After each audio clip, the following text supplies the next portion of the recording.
talking to a friend. I had just left a job in advertising, and he said, what are you gonna do, put up Christmas lights or something? And I started thinking about it. And so I said, hey, it's September, this could be a great thing. And so I bought 10 lawn signs and put them out. Very quickly I realized when my phone started ringing every 5 minutes that I was onto something. And flash forward 13 years to now, I now have a company that does over 500 homes and 100 businesses in Santa Barbara County. So I do small residential to giant estates. I do small businesses, mom and pop shops to big shopping centers. The things that all my clients have in common is they really enjoy decorating for the holidays, and they know that it is difficult. And it's difficult to put on elaborate displays that work. Some of the safety tips we tell our clients who decide to do their own lights is, 1, follow the directions on the box. There's a reason that only a certain amount of light strands can be plugged into each other. They have fuses in them that can only handle so much voltage, and so it's important to stay within those guidelines. Check all your staples when you're stapling lights. Don't staple your lights while they're plugged in.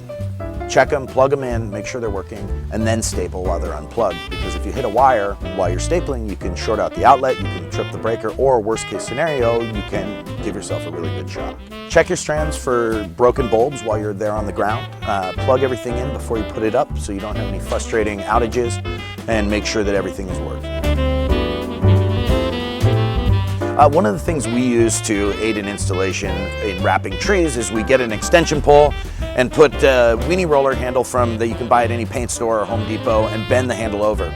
You can then use the hook to hook your lights and wrap them and place them wherever you want while you're safely on the ground.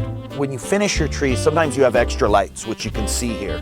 And instead of leaving those or pulling them all the way to the outlet, what you can do is staple them in an inconspicuous place and pull out a light bulb, which will put out a section of about 50 bulbs on most strands.